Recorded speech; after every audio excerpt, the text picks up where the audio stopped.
आप सभी का हमारे चैनल GKB में स्वागत है। आज हम कॉमर्स के बच्चों के लिए एक जर्नल की नई वीडियो लेकर आए हैं। So let's start. अकाउंट के बारे में तो हमने अपनी पहले वाली वीडियो में बता दिया था, इसका लिंक हमने डिस्क्रिप्शन में दिया है, तो आप उसमें जाकर कर लीजिएगा। तो हम फर्स्ट जर्नल एंट्री से स्टार्ट करते हैं। Business started with cash 2 lakh. इसमें कहा गया है कि बिज़नेस कैश से स्टार्ट किया गया है। जब हम बिज़नेस को स्टार्ट करते हैं उसे हम कैपिटल कहते हैं। So cash account debit to capital, क्योंकि बिज़नेस के पास हमने बिज़नेस की आइस से देखना है। बिज़नेस के पास कैश आया है, सो कैश डेबिट हो गया और टू कैपिटल होगा 2 lakh 2 lakh. Second entry, cash 20,000 withdrawn for personal use. Cash को विदड्रॉन किया गया है फॉर पर्सनल यूज़। जो हम पर्सनल यूज़ के लिए कैश को विदड्रॉन करते हैं उसे हम ड्राइंग्स कहते हैं। सो ड्राइंग्स हमारी डेबिट हो गई टू कैश, क्योंकि बिजनेस के पास से कैश को लिया गया है, कैश गोज़ आउट हुआ है, सो इट इज़ क्रेडिटेड 20,000। आगे कैश सेल्स, कैश से सेल्स हुई है 50,000 की। सो हमारे पास कैश आया है तो cash account debit to sales 50,000। आगे fourth entry, sold goods 20,000 to Ram.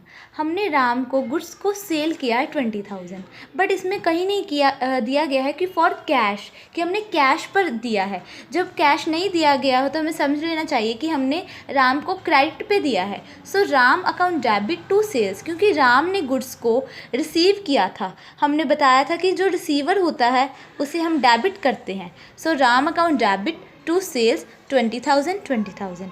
आगे गुड्स परचेस्ड फॉर कैश, हमने गुड्स को परचेस्ड किया है कैश पे 40,000। सो परचेजेस अकाउंट डेबिट, क्योंकि गुड्स हमारे पास आए हैं तो purchases account debit to cash, cash हमारे पास से गया है, गोज़ आउट हुआ है, सो कैश को हमने क्रेडिट कर दिया 40,000। आगे purchased goods 10,000 from Shyam.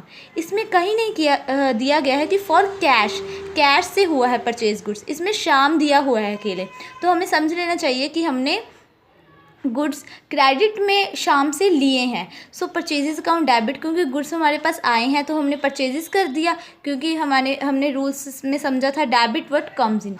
So purchases account debit to Shyam, क्योंकि श्याम ने हमें दिया है, श्याम गिवर है, सो क्रेडिट द गिवर हमने रूल्स में समझा था टू श्याम अकाउंट 10,000। आगे सैलरी 50,000 गिवन टू एम्प्लॉय, हमने 50,000 सैलरी बिजनेस ने एम्प्लॉय को दी है।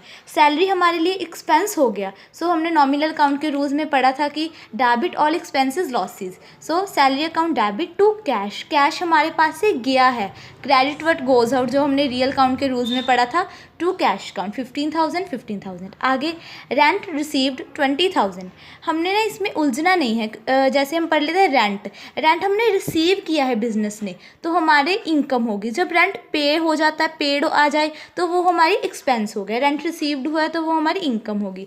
हमारे पास कैश आया है, cash account debit to rent, क्योंकि रेंट हमारी इनकम है। हमने नॉमिनल अकाउंट के रूल्स में ये भी पढ़ा था कि credit all incomes and gains. So rent हमारी इनकम है to rent 20,000। And next entry is purchased furniture for 55,000। इसमें ना कई बच्चे उलझ जाते हैं, लेकिन परचेज गुड्स जब हम परचेज करते हैं तो परचेजेस अकाउंट डेबिट आता है, पर जब हम फर्नीचर, मशीनरी और अदर थिंग्स को परचेज करते हैं तो फर्नीचर अकाउंट आएगा, क्योंकि फर्नीचर हमारे पास आया है। डेबिट व्हाट कम्स इन, जो हमारे पास आता है उनसे हम डेबिट करते हैं। Furniture account debit to cash, क्योंकि कैश हमारे पास से गया है 50,000। सो स्टूडेंट्स, इसमें हमने उलझना नहीं है कि हमने फर्नीचर को परचेज किया है, गुड्स को नहीं परचेज किया है। सो हमने इसमें फर्नीचर अकाउंट डेबिट कर दिया। So guys, thank you for watching this video. Like, share and subscribe.